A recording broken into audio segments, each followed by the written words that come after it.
We are the Gujarat Technological University. Since its inception over a decade ago, GTU has been empowering young and curating minds to realize their true potential. Over 4 lakh inspired students are enrolled with one of the premier academic universities in India. With more than 450 affiliated colleges in its fold operating across 5 zones of the state, GTU, the International Innovative University, your place to move forward.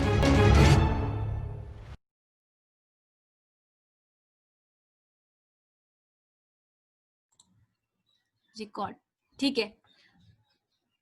तो hidden terminal problem में क्या है कि अगर ए और सी एक ही time पे B को कुछ मैसेज भेजना चाहते हैं तो वो दोनों एक दूसरे से हिडन मींस छिपे हुए हैं। वो दोनों ट्रांसमिशन बी को करना चाहते हैं बट वो एक दूसरे से हिडन है। तो वो दोनों ये नहीं देख पाएंगे, ए और सी एक दूसरे को ये नहीं देख पाएंगे कि दोनों एक साथ ही ट्रांसमिशन कर रहे हैं, एक साथ ही पैकेट भेजना चाह रहे हैं। बी को जब वो सबसे पहले सेंस करेंगे कि is B actually free for receiving some signals, दोनों को एक साथ रिप्लाई मिलेगा कि हाँ बी फ्री है और वापस वो लोग सिग्नल्स जब भेजना शुरू करेंगे, जब वो पैकेट्स भेजना शुरू करेंगे और वहां पे कोलिजन होगा। तो दिस इज अ प्रॉब्लम। तो this is hidden terminal problem. यहाँ पे हिडन कौन है? ए और सी एक दूसरे से। वैसे ही उसका अपोजिट है the exposed terminal problem. Exposed terminal problem मतलब एक दूसरे को देख सकते हैं। फॉर एग्जाम्पल क्या है? The exposed terminal problem is a transmission problem that arises when a transmitting station is prevented from sending frames due to interference with another transmitting station. अब क्या होगा? वापस एक और सिनेरियो हमने लिया। यहाँ पे 4 स्टेशंस हैं A, B, C, D। Actually में B स्टेशन को A स्टेशन B से A ही ट्रांसमिशन होना है और C जो स्टेशन है वो D को पैकेट्स भेजना चाहता है। एक्चुअली में ऐसा सिनेरियो है। पर क्या होगा? हम यहाँ पे रेडियो सिग्नल्स यूज कर रहे हैं।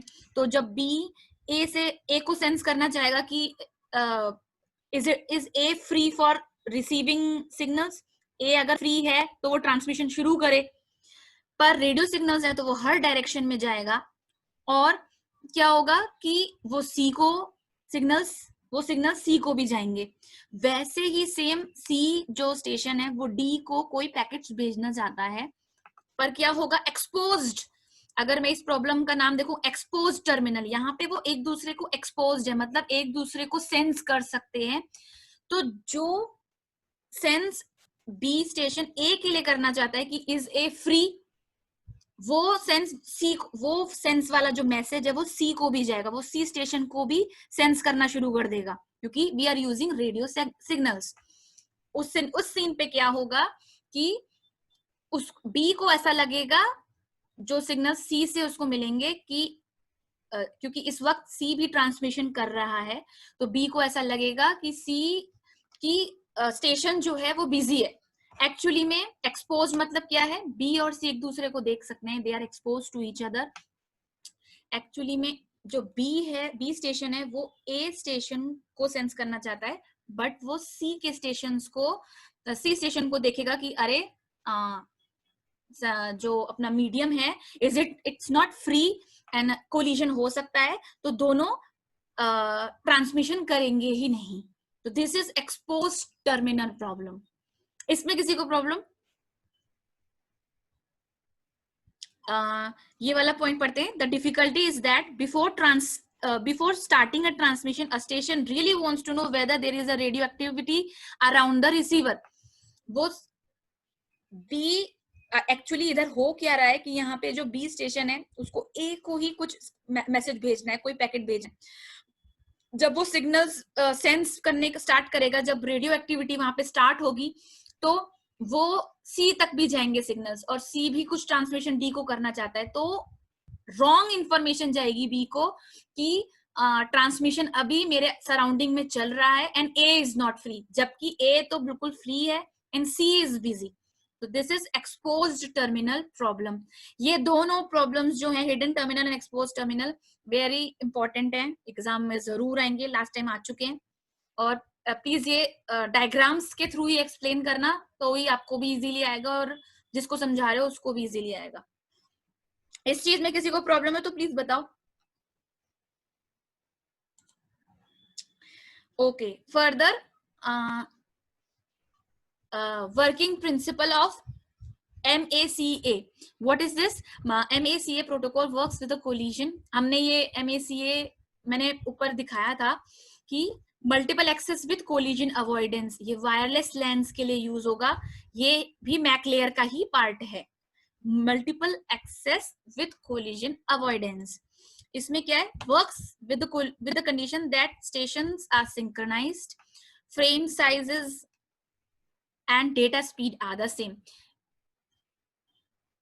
ये जो MACA प्रोटोकॉल जो है उसमें इनके कंडीशंस ही यही हैं कि इन यहाँ पे जो फ्रेम साइज है वो बिल्कुल एक बराबर होने चाहिए। फ्रेम साइज आपको अभी तक पता चल चुका होगा कि फ्रेम्स क्या होते हैं, तो उनके जो साइजेस हैं वो हमेशा सेम होने चाहिए, सारे फ्रेम्स के साइज सेम होने चाहिए, और जो डेटा स्पीड है वो भी सेम होनी चाहिए।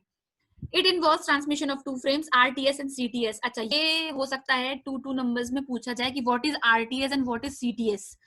तो RTS stands for request to send and CTS stands for clear to send. अभी इसको अगर मुझे एक्सप्लेन करना होगा तो हम ये डायग्राम के थ्रू एक्सप्लेन करेंगे। अच्छा, ये है क्या? सबसे पहले जो हमने ऊपर देखा था ना, हिडन टर्मिनल और एक्सपोज्ड टर्मिनल प्रॉब्लम, उनको कैसे प्रिवेंट करें, ये वो मेथड है RTS एंड CTS। तो इसके अंदर क्या है कि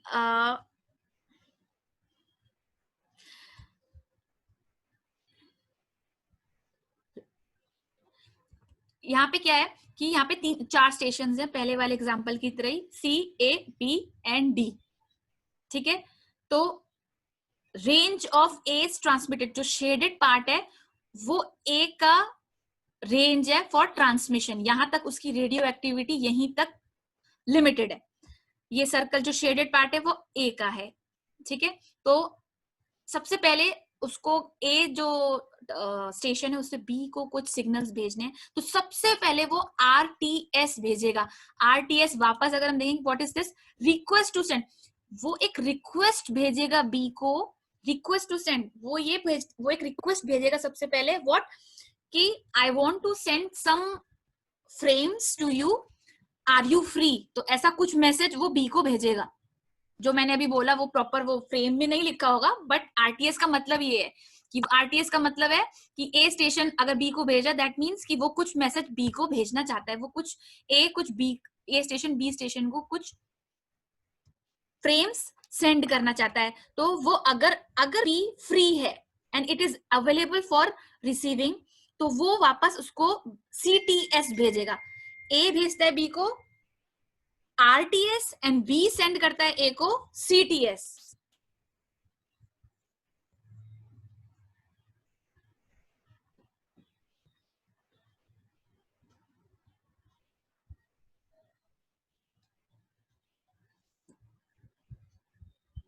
ओके, तो बी को जब RTS मतलब रिक्वेस्ट टू सेंड मिलेगा फ्रॉम ए स्टेशन, तो it will send CTS means clear to send. अगर वो फ्री है, अगर बी स्टेशन फ्री है and it is available for receiving the frame, तब वो उसको CTS फ्रेम भेजेगा, means clear to send.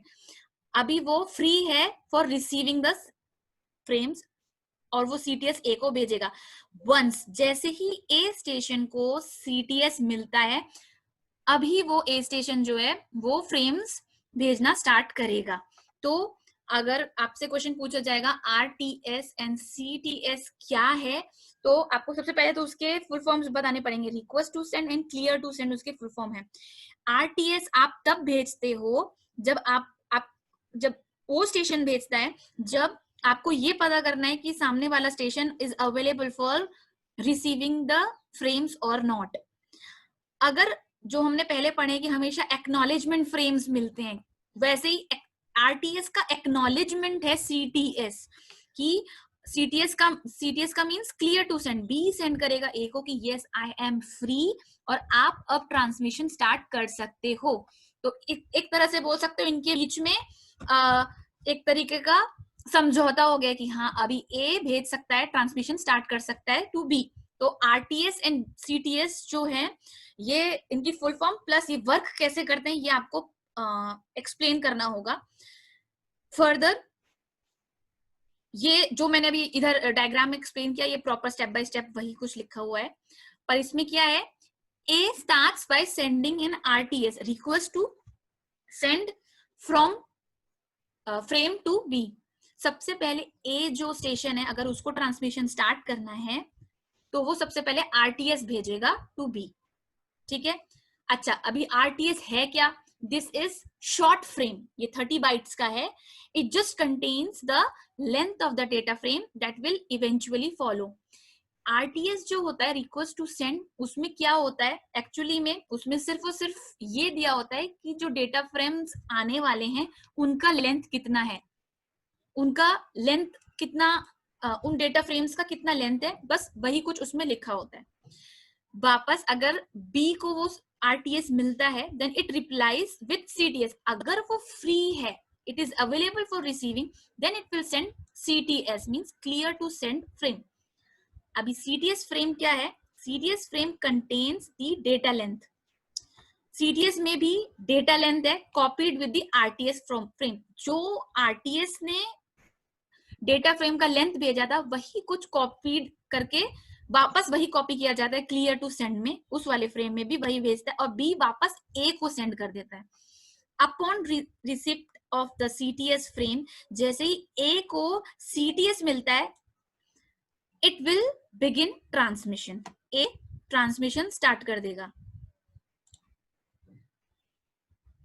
Any station hearing the RTS is clearly close to A and must remain silent long enough for the CTS to be transmitted back to A without conflict.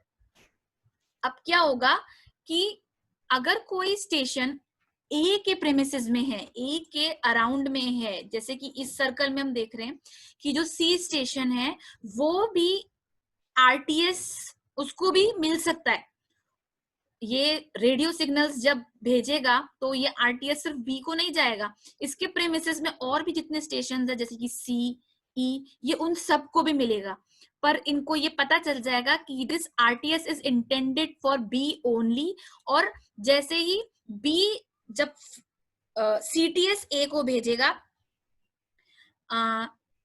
इन सबको पता चल जाएगा, इन सी और ई को पता चल जाएगा कि ए और बी के बीच में ट्रांसमिशन स्टार्ट हो चुका है और तब तक हमको we have to remain silent long enough for CTS to be transmitted back to A without conflict. Any station hearing the CTS is clearly close to B and must remain silent during the upcoming transmission. जैसे ही B जब CTS वापस A को भेजता है उसके around जितने भी stations है D और E वो तब तक साइलेंट रहेंगे, उन्हें मालूम है B ने A को CTS भेजा है तो अब कुछ इनके बीच में ट्रांसमिशन होने वाला है, वो तब तक साइलेंट रहेंगे जब तक इनके बीच में ट्रांसमिशन चल रहा है। Whose length it can tell by examining the CTS frame. अच्छा, जो बाकी स्टेशंस हैं जैसे कि डी और ई वो कब तक साइलेंट रहेंगे, उनको पता चल जाता है सीटीएस में जो लेंथ लिखी गई है डेटा फ्रेम की कि इतना सारा इतने सारे लेंथ का डेटा हमारे पास इनके बीच में ट्रांसमिशन होने वाला है ए और बी के बीच में, तब तक डी और ई स्टेशन साइलेंट रहेंगे। इस तरह से जो मैंने अभी ऊपर देखा था हिडन टर्मिनल प्रॉब्लम और एक्सपोज टर्मिनल प्रॉब्लम वो यहाँ पे नहीं होगा, यहाँ पे प्रिवेंट किया जाएगा यूजिंग आरटीएस एंड सीटीएस। इसमें किसी को प्रॉब्लम?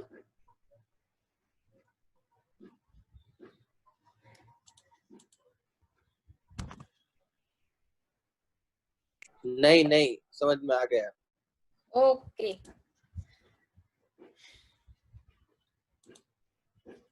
अच्छा, अब नया टॉपिक है इथरनेट। ठीक है, अभी तक हमने पढ़ा था वायरलेस लैन। ठीक है, अभी वायरलेस जूम लैन, आउट तो कर दो। एक मिनट,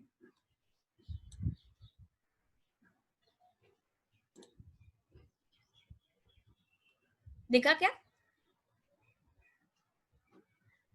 हाँ मैम, ओके डन। ठीक है, अभी क्या हुआ है कि अभी तक जो हमने ऊपर पढ़ा था वायरलेस लेंस, उनका मैंने तुम्हें बोला था कि IEEE स्टैंडर्ड होता है 802.11। वो याद रखना, क्योंकि अभी हम वायर्ड लैन की बात करने जा रहे हैं, तो उसका IEEE स्टैंडर्ड दूसरा है, और वो तुम्हें याद रखना है सारा। तो इथरनेट क्या है? It is a system for connecting a number of computer systems to form a local area network with protocols to control passing of information and to avoid simultaneous transmission by two or more systems। अच्छा, ये बहुत common mistake है computer networking में, कि जब मैंने पहले भी तुम लोग को बोला है कि जब भी हम लैन की बात करते हैं तो इथरनेट इट्स सेम। मैं बोलती हूँ इथरनेट और लैन हमेशा सेम है, बट एक्चुअली में दे आर नॉट सेम। हम लोग यूज अपने नॉर्मल डेज में हम लोग इथरनेट मतलब लैन ही होता है हमारे लिए, बट इथरनेट और लैन इक्वल सेम नहीं है। Why?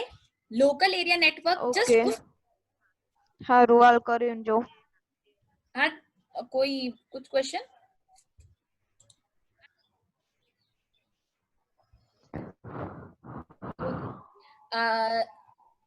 मैं ये बता रही थी कि इथरनेट और लोकल एरिया नेटवर्क मींस लैन में क्या डिफरेंस है।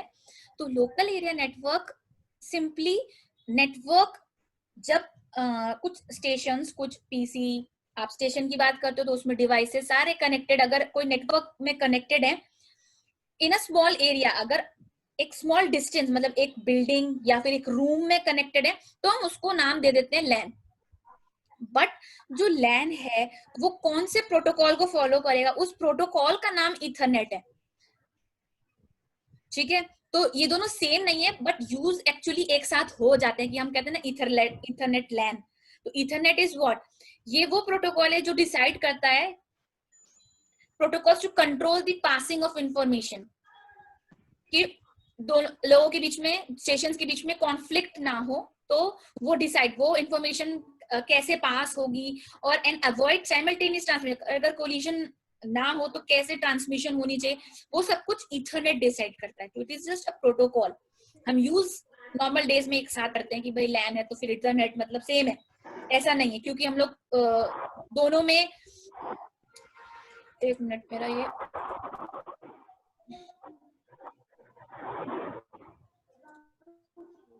मैम, हाँ किसी के माइक की बहुत गंदी आवाज आ रही है। सोनाली, सोनाली प्लीज म्यूट करो उसको, क्या हुआ मैम? तुम्हारे से आवाज आ रही है। हाँ ठीक है,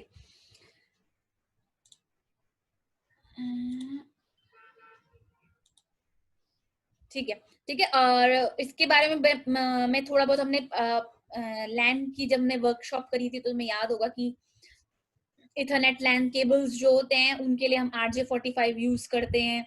तो अगर कुछ इथरनेट के बारे में है तो you should be able to explain कि भाई वो RJ45 लगता है, और जो केबल होता है वो Cat5 होता है। ठीक है, अभी क्या है? अच्छा,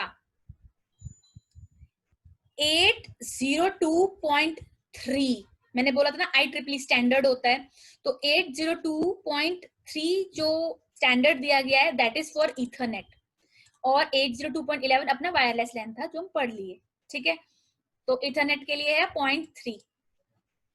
Many of the designs for personal LAN and metropolitan मतलब MAN have been standardized under the name of IEEE 802.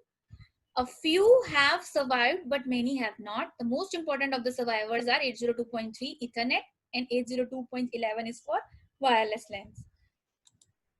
यहाँ पे क्या है? इथरनेट हम अगर इसको अगर तुम अपने लैब MCA लैब के थ्रू भी अगर तुम देखो, MCA लैब में भी हमारा क्या होता है कि बीच में एक सेंट्रलाइज्ड लैन केबल निकल रही है, और उसमें से फिर हमारे पीसीज अलग अलग कनेक्टेड है। The Ethernet generally uses bus topology. The transmission medium is thick coaxial cable. ये सब कुछ इथरनेट के बारे में अगर तुमसे पूछा जाएगा तो you should be able to explain ये सब कुछ कि कोएक्सियल केबल यूज होता है, वो कैट 5 वाला 2.5 किलोमीटर तक रन हो सकता है, बीच बीच में रिपीटर्स लगे होते हैं. This is transceiver. एक इथरनेट केबल है और transceiver means transmission plus receiving. उसके लिए बीच बीच में आप रिपीटर्स लगा सकते हो that are placed in every 500 metres. Repeaters मैंने एक्सप्लेन किया था. रिपीटर्स बहुत सिंपल डिवाइसेस हैं. They are not modern. Modern क्यों? क्योंकि इनका काम सिंपली ये होता है कि कुछ कुछ डिस्टेंसेस में इसलिए रखे जाते हैं कि कोई सिग्नल्स अगर कुछ डिस्टेंस के बाद लॉस हो गए हो तो वापस से कॉपी कर दिए जाते हैं वही सिग्नल सेम. तो एम्पलीफाई नहीं करते हैं सिग्नल्स. रिपीटर्स ऐसे डिवाइस जो एम्पलीफाई नहीं करते हैं. हाँ हाँ बोलो जीत. आपका नेट जा रहा है, वॉइस नहीं आ रहा है ठीक. वॉइस नहीं आ रहा था ठीक से.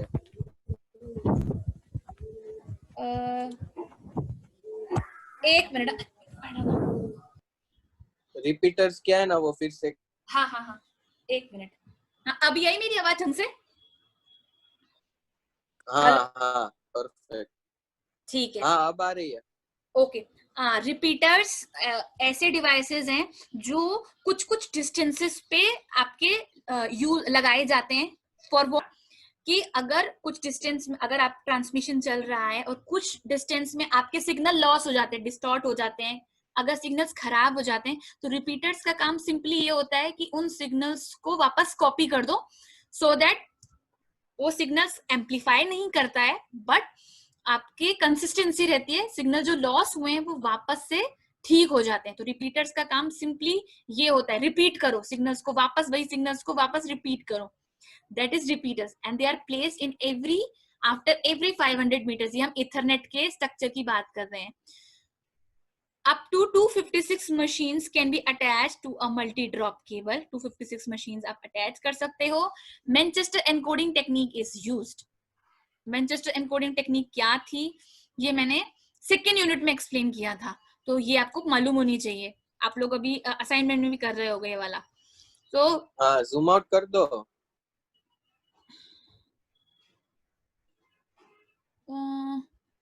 इसमें जूम आउट का कुछ ऑप्शन तो है नहीं. मुझे ये ना इसकी ये से स्टार्ट कर दो. तुम्हें अच्छा तुम लोग उससे देख रहे हो क्या? पीसी से, मोबाइल से? हाँ हाँ. अच्छा रुको फिर मैं करती हूँ. हाँ पर वैसे भी आपने पीपीटी जूम करके रखा था. हाँ हो गया. ठीक है. अच्छा there are 2 kinds of Ethernet cables. अच्छा नॉट केबल्स बट इथरनेट भी 2 टाइप्स के हैं. एक सबसे सिंपल वाला है क्लासिक इथरनेट, सेकंड वाला है स्विच्ड इथरनेट. क्लासिक इथरनेट के अंदर क्या है? Which solves the multiple access problem using the technique we have studied in this chapter. ये सबसे सिंपल वाला इथरनेट टेक्निक है. इसमें इथरनेट का काम क्या है? इथरनेट मैंने डेफिनेशन में भी बताया था कि जस्ट अ प्रोटोकॉल कि भाई अगर मल्टीपल स्टेशंस आपस में कनेक्टेड हैं तो किस तरह से उनके बीच में ट्रांसमिशन हो, कोलिजन ना हो. तो ये काम सिंपल क्लासिक इथरनेट के अंदर आ जाता है. सेकेंड टाइप जो है स्विच्ड इथरनेट, उसमें क्या है? हम स्विचेस यूज करते हैं. क्लासिक इथरनेट के अंदर रिपीटर्स यूज हो रहे थे, सिंपल वाले रिपीटर यूज हो रहे थे, पर अपने स्विच इथरनेट के अंदर हम स्विचेस यूज करते हैं in which devices called switches are use to connect different computers. अच्छा अब अगर एक क्वेश्चन है कि रिपीटर्स और स्विचेस में क्या डिफरेंस है, तो स्विचेस जो होते हैं वो स्विचेस मैंने बताया है पहले भी कि स्विचेस जो है दे आर वेरी स्मार्ट. सबसे पहले तो वो बहुत स्मार्ट डिवाइस है. स्मार्ट कैसे? बिकॉज हमने अपने लैब में भी देखा है कि वो जितने भी वो बड़े बड़े जो बॉक्सेस थे जिनमें वो लाइट बीप करती होती हैं, वो सारे स्विचेस होते हैं. सबसे पहले वो स्मार्ट ही इसलिए है बिकॉज वो बता देता है कि कौन सा लैन केबल कनेक्टेड है तो वहां पे लाइट एलईडी लाइट जलती है, और जहां पे भी कोई लैन कनेक्टेड नहीं है या किसी में कुछ प्रॉब्लम है तो वहां वो लाइट जलनी बंद हो जाती है. तो स्विचेस वैसे भी बहुत स्मार्ट हो जाते हैं. साथ में रिपीटर्स जो है वो जस्ट सिग्नल्स को रिपीट कर देते हैं, वो कुछ डिसाइड नहीं करते हैं। बहुत डम डिवाइस है, वो कोई डिसाइड नहीं करता है कि ये सिग्नल किसके लिए इंटेंडेड है, किसके लिए नहीं है। स्विचेस में प्रॉपर डिसाइडेड, मतलब स्विचेस डिवाइसेस बहुत स्मार्ट है, उन्हें मालूम है कि जो सिग्नल्स है वो किसके लिए इंटेंडेड है। तो स्विच्ड ईथरनेट में क्या है कि हम स्विचेस यूज करते हैं। It replaces the Ethernet used in classic Ethernet and allows full bandwidth utilization. तो इसमें क्या है कि आप सिंपली रिपीटर्स की बजाय आप स्विचेस यूज करते हो, रिपीटर्स यूज नहीं होते हैं स्विच्ड इथरनेट में। Classic Ethernet is the original form and run at rates from 3 to 10 megapixel. ये सब कुछ याद करने का है आप लोगों को कि क्लासिक इथरनेट पहले बहुत यूज होते थे, 3 to 10 मेगापिक्सल इनकी स्पीड थी। अब सब स्विच्ड इथरनेट ही यूज करते हैं। अपने यहाँ भी स्विच इथरनेट ही है जिसकी स्पीड 100,000 10 Mbps तक जा सकती है। In practice, only switch Ethernet is used nowadays.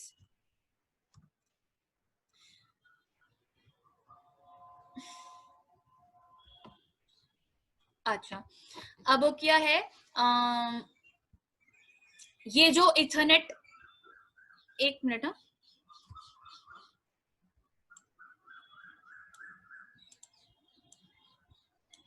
ठीक है, ये जो इथरनेट है वो Bob Metcalfe and David Boggs इन लोगों ने बनाया है। तो ये इनका डिजाइन इन लोगों ने बनाया। ये जितना भी मैंने तुम्हें ऊपर बताया था, ये शायद कितने किलोमीटर रन होता है, ये सब कुछ तुमको याद करना है। बस टोपोलॉजी यूज है, बीच में सेंट्रलाइज इथरनेट केबल होता है, ट्रांसीवर्स ट्रांसमिशन और रिसीविंग का काम करते हैं, देन स्टेशन अलग अलग कनेक्टेड हैं।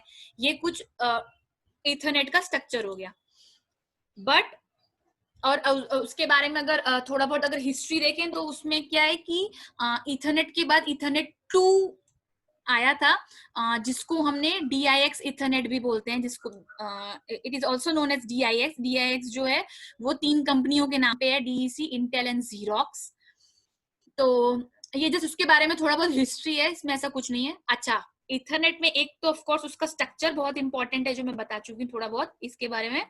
सेकंड जो उससे ज्यादा इंपॉर्टेंट ये है कि इथरनेट का फ्रेम जो है वो किस फॉर्मेट में होता है। ये क्वेश्चन आ सकता है फॉर आई गेस 7 मार्क्स का, ये क्वेश्चन आ सकता है। ये बहुत इंपॉर्टेंट है कि इथरनेट फ्रेम्स जो होते हैं, फ्रेम्स मतलब जिनमें हम डेटा भेजते हैं, वो फ्रेम्स का फॉर्मेट कैसे होता है। इथरनेट फ्रेम फॉर्मेट एक्सप्लेन करो। तो आपको ये जो डायग्राम अगर आपको शो हो रहा है तो ये उसका फ्रेम फॉर्मेट है। इसमें क्या है कि सबसे पहले अच्छा, ये 2 टाइप का क्यों है, क्योंकि एक मिनट गाइस, मैं अपना लैपटॉप बैटरी से कनेक्ट कर रही हूँ, एक मिनट रुकना। हाँ,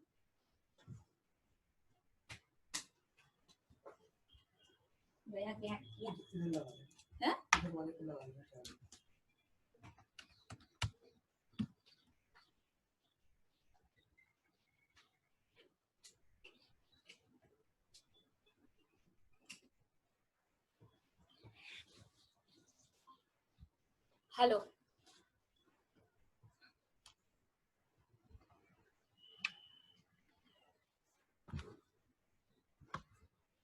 ओके। तो सबसे ये स्ट्रक्चर्स आपको याद होने चाहिए। ये 2 क्यों हैं, क्योंकि पहला वाला जो है वो इथरनेट DIX है, एंड सेकंड वाला जो है जो पहले बना था और उसका सेकंड वर्जन जो आया IEEE 802.3 नाम से जो मैंने बताया इथरनेट, उसका स्ट्रक्चर अब ऐसा हो चुका है। कोई डिफरेंस नहीं है दोनों में, सिर्फ इस SOF का ही डिफरेंस है।